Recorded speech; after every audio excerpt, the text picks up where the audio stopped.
and I had to think on my feet, and I did probably the most non-me thing I've ever done on stage in front of people.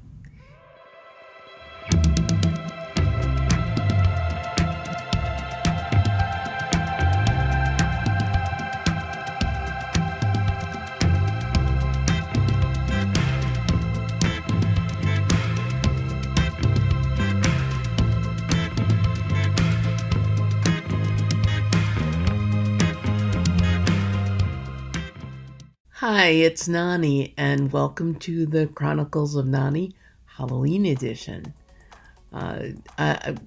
My stylist, Rena, and I spent so much time this week deciding exactly what my look was going to be for Halloween. And I said, I want to look like a millennial, somewhere between a Generation Z and a millennial, and just a modern look, and where I don't usually wear makeup. It was going to be the whole look like I'm 20-something makeup style, which I don't think makes me look 20-something. But MS decided that I was going to be a millennial pirate this week, which leads me into we spent all week deciding how I was going to look, and I forgot to think about what I was going to talk about. So, and there are lots of things that I can talk about. But let's start with why I'm a millennial pirate instead of just a millennial. I have an issue with my right eye that I can show you pictures from long before I was diagnosed, where I would have problems with my eye trembling or my eye being sore, and you'd see a picture of me and I was squinting, and I looked like Popeye without the spinach. So what I'm having problems with today, and I had this problem a few days ago too, that I get a pain, like a scratching feeling on my eyeball or eyelid. I haven't decided which one. But when I get that scratching feeling, I asked David, my husband, to get some Visine for dry eyes. And I used probably a quarter of the bottle between a few days ago and today to get the pain out of my eye. And it kind of works. However, putting makeup on it at the eye, so that this eye would look like this eye, not gonna happen when I'm in that much pain, and I've been rubbing my eye enough that it looks kind of pink, and I was kind of going with the thought of maybe we just change everything to zombie. And then after trying out the makeups and stuff last night, and it looked really good, and it looked better on the left side anyway, because that's my preferred side of my face, what I call my good side. So I didn't want to give that up because I thought that looked kind of cute. So I decided to go millennial pirate, so that you don't have to look at my little bit swollen, squinty Popeye without the spinach eye. But that brings me to the importance of being able to improvise, because MS, lots of chronic illnesses, put you in a position where you have to improvise, where the best laid plans of mice and women come down to, okay, today is the day that I need to look wonderful, and oh my God, that's not going to happen. So fortunately, when I'm doing the whole look for Halloween thing, I can just say, okay, now I'm a pirate. Although I will tell you that my R for pirate talk is probably as bad as my singing or my poetry, so you're probably not going to hear a lot of that. But so let's talk about Halloween's past, because that's a fun part, and we'll get a little more into the pain that chronic illness can cause and can really do to destroy a day, and things you might be able to do to keep it from destroying a day. Some of the fun things that I've done in Halloween's past, which, I don't know, gave me the ability to come up with the I'm a pirate at the last minute. In 1988, we were having a costume party and a fun costume party, and I had worked a long time on my jester costume, and I was a court jester, and makeup and everything else, and I was really proud of that look. And we had some great outfits at that party, an adult party, so it wasn't necessarily they weren't necessarily the child acceptable costumes. We had a caveman, we had a cop, we had not Batman but Black Man, which I thought Dennis's costume was awesome, because he came with the signs for hitting and everything else, just like the Batman series with Adam West. We had a nun who came in pregnant and gave birth to the baby at the party. And we just had, some great costumes that were lots of fun. And that was back in '88, so my early 20s. Once my nieces were born, Halloween costumes became interesting and fun. There was one year where Rena to me, but not my stylist, wanted to be a dragon. And her most important thing that she told me, that she wanted to be a dragon, but she wanted to be able to breathe fire. I used one of those New Year type things that you blow and they blow out, not the ones that make noise, but you blow them, they blow out, and they come back. I straightened the thing out, and I put orange curling ribbon all the way down, so that when it came back, and then I put it on a necklace lanyard around her neck, so that when she wanted to breathe fire, she'd pick up this thing that was all the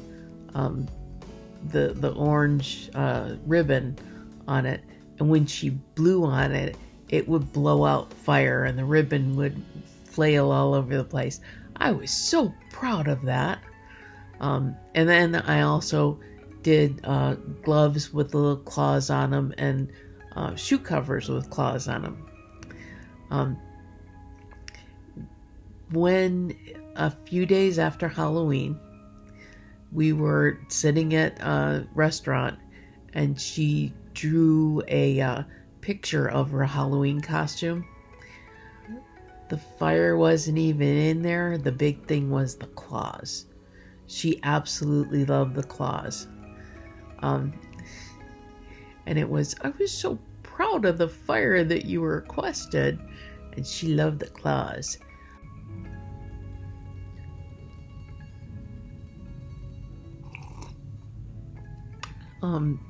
This week's coffee mug is from Eaton Park, one of my favorite restaurants. And just the smiley black was pretty Halloween acceptable. I don't actually have a Halloween mug. I've got a great pumpkin mug that a friend sent to me, and it's in storage, so it wasn't really usable for this week. But just in the closing out all the fun that I had doing costumes for the girls, I did Komodo dragon, and helped Tori out with putting together her Hermione Granger costume. Her dad did a bodysuit with glitter stuff all over the place, and a tiger stripe cowboy hat to be Madonna one year. And she was troubled because people aren't going to know who I am. And she asked me if I would help her out. So we did business cards, and we made it into girl empowerment in business since the 80s. Something that definitely turned it into a very positive, and she just thought that was great. And we made up a bunch of business cards, and when she said trick or treat, she would hand out the business card so everybody knew who she was. And she was real happy about that. I mentioned the Komodo dragon, and I'm trying to remember now if it was the Komodo dragon or T-Rex, but Rena insisted fiberfill to make her look really, really big in the belly, because that was appropriate for that kind of lizard dragon type costume. So they both did a good job of challenging me, and it was lots of fun.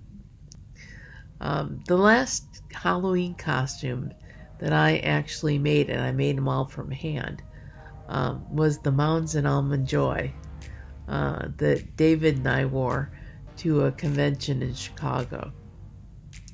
And we just had a great time with that. He was king size Almond Joy, and I was fun size Mounds. We wrote each other's ingredients on the back. Very adult. And when we went up on stage to be judged, David was supposed to say, Almond Joy's got nuts. And then I was going to say, and Mounds don't. And instead, he said, sometimes you feel like a nut. And I had to think on my feet. And I did probably the most non-me thing I've ever done on stage in front of people. Is I said, and sometimes you feel like mounds. And I traced down my body and just sort of like really pointed at my breasts, and it got a great laugh, but oh my, that was embarrassing afterwards. But it was still fun. I mean, Halloween costumes, whether you're a child, whether you're an adult, it's something that you can have fun with.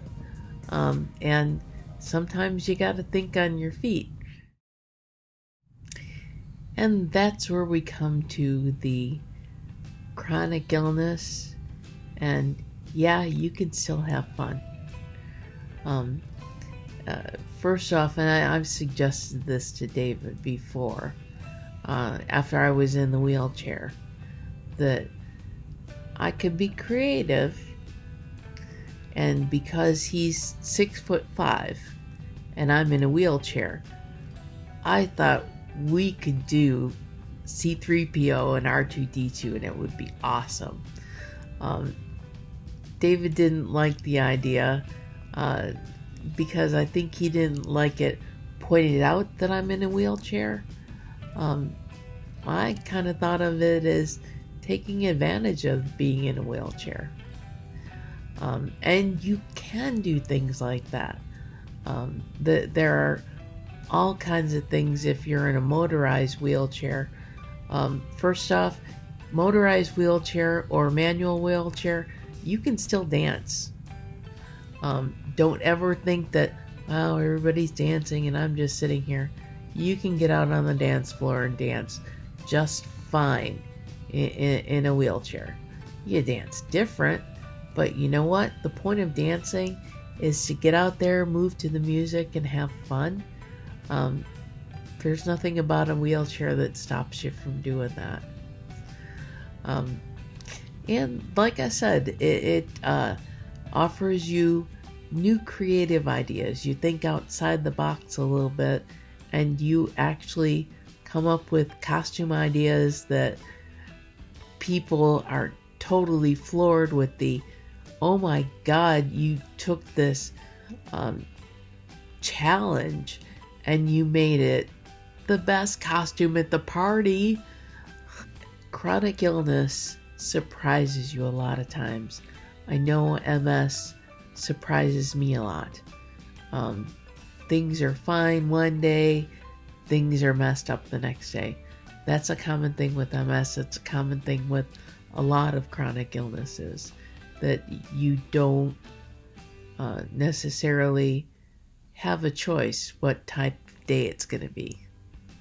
You have a limited amount of energy, and you have there are some symptoms that will go away and come back, even with primary progressive MS, which is a lot of symptoms that are there and just don't go away. Every now and then I do have some symptoms that are similar to the relapsing remitting MS, that where it'll be there, it'll stay there for a day, maybe two, and then it goes away. And I have days where my MS fatigue is worse than other days. The limited energy is true with MS. It's true with fibromyalgia. It's true with lupus. And these are just, I've had friends that have had these diseases that all say that yes, the fatigue is part of the disease. And it's better some days, it's worse some days, and you have to deal with it. You have to make the best of it. Sometimes that means you're a millennial pirate instead of a millennial for the Halloween edition of your vlog. And the most important thing is, and yes, we've talked about this before, that some days you just you wake up and you say, you know what, I'm not going to the Halloween party this year. And that's unfortunately true sometimes too.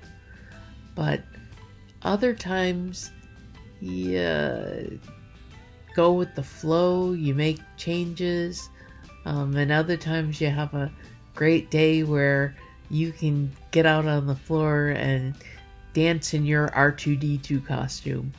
And then you take a break and you go ahead and have something to eat because you need to rest a little bit. That's okay too. Even when you've gone into the party and you're all dressed up to enjoy a Halloween party in the wheelchair, and you're even on the dance floor, and people are, oh my, wow. And then you have to take a break. You pull up to a table, you have some chips, and the next thing you know, a couple of people are sitting down, relaxing and having chips with you. And that's the important thing about making sure that friends and family understand what's going on with you, is because then you're not alone. what kind of things do you do if you have chronic illness? If you have a friend with a chronic illness, if you're a caregiver, um, uh, what kind of things do you do? Do you encourage patients with chronic illness to do to keep them involved in fun things like Halloween? Let us know in the comments, and let's talk about anybody who's not enjoying Halloween this year. Let's give you some great ideas for next year. And on that, I think we're about at the end of talking about Halloween, because I'm seriously thinking we'll go with one more sip of the Cafe Caramel. And after that, I'm really thinking, aside from my every week, please subscribe, share the blog, and get lots of people to come and join us, because we can have lots of fun. And I think that we usually have lots of fun. I definitely think the Millennial Pirate is even more fun than I was expecting it to be, just a millennial. So right now, I'm just really in the mood for some Halloween candy. So I'm going to take off and say goodbye, and make sure that you come to YouTube if you're going to watch the debut at 8 o'clock, because we can have coffee and chat together during the debut. But for right now, I'm going to go get some Halloween candy. You get some Halloween candy too, and I'll see you next week.